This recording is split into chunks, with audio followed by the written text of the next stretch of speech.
myth of capitalism is that having feelings makes you weak, that going to therapy makes you weak and dependent, that needing help equals weakness, that it makes you less than. The permission structure of capitalism means that it's taboo to challenge this, and there may be a social and material cost for doing so. You may need someone who appears to be a winner to give you a felt sense of permission to do things that counter the prevailing rules of the system, like your success or failure being dependent on you and you alone. Simone Biles speaking out on prioritizing her mental health is powerful because she is one of the greatest athletes of all time, which dispels arguments against doing this being a sign or product of weakness. Not that those were not tried anyway. Her success in Paris squashed all of that. She stands so tall in the face of criticism, a true testament to her maturity and resilience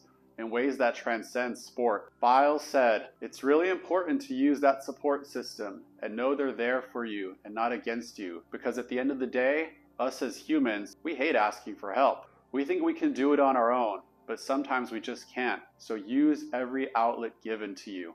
Beautiful, succinct, addresses both the value of having support and the vulnerability in asking for it. The truth is that many of the best performers have lots of support and are in tune with their feelings and learn how to harness them by practicing emotional regulation. This brings their nervous systems back from a heightened state to a settled state where they can perform high-skill movements at their best. This is called completing the stress response cycle, something you can learn and practice yourself. Stress is more than a feeling or single-time occurrence. Rather, it's a cycle with several steps, starting with an external event that pulls us out of the resting or ground state and ending with a feeling of security stemming from the fact that we have faced the dangerous thing and are now safe again. At least that's how it's supposed to end. Medical research demarcates the stress cycle as follows. 1. The resting or ground state. 2. The tension and strain phase. 3. The response phase. 4. The relief phase, which is both physiological and psychological. This iconic photo is an example of Simone Biles using mindfulness and meditation during Olympic competition to help complete the cycle and return to the grounded state in time to perform. This is what the best athletes often do, because in competition, time is a resource, and those anxious feelings aren't going to relieve themselves in time for another event unless appropriate action is taken. But what about the ones that don't? Aren't there successful athletes who talk about how they overcame adversity and won in spite of their feelings? Well, yes, there are. Jerry Rice's Hall of Fame speech stuck with me through many years because he was the best for a long time and always had a warm public persona. It felt like his greatness came from a wholesome place. So at the time of his Hall of Fame speech, people were excited to hear how he described his amazing career. He said, quote, "I was afraid to fail, but you know what? Fear of failure isn't always a bad thing. It helped keep me focused on the task, and a fear of failure has carried me through my life."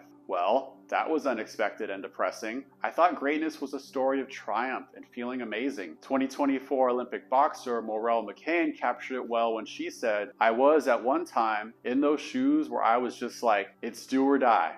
It's do or die." In the spirit of sport, it all seems permissible, but is it actually do or die? Are pro sports and the Olympic Games life and death? Aren't there long-term health consequences for chronic stress, anxiety, disordered sleeping, eating, and substance abuse? Why, yes, there are life and death consequences, such as heart disease, high blood pressure, heart attacks, and strokes. I think people are right to both cringe and nervous laugh when athletes make statements about how serious their sports and traumatic experiences in them are, because on the one hand, it is a game, right? And on the other hand, many of us know all too well how serious the survival game is in our culture and the sacrifices people make in their minds, bodies, and souls just to get by, with the corresponding health consequences. The reason Simone Biles' greatness is transcendent is because she's winning while honoring her whole being. Her and several other top athletes are coming out of the woodwork to redefine what being a high-level athlete means: a whole human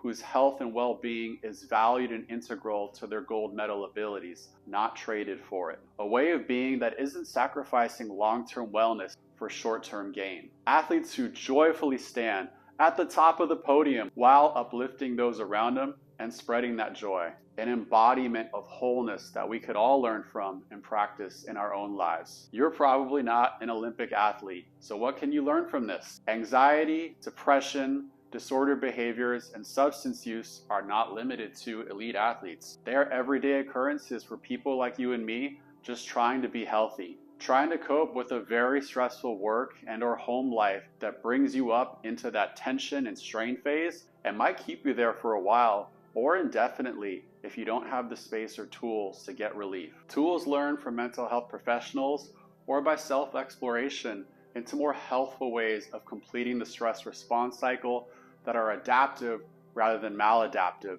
meaning they don't cause other problems. Feeling your feelings and processing them makes you stronger and healthier. Learning to complete stress response cycles gets you back in your arena sooner, makes you more functional, resilient, and productive in your everyday life, and just feels better. Win your event or at life by being able to show up and think clearly about what to do while embodying the values that really represent the best of you, the best of all of us.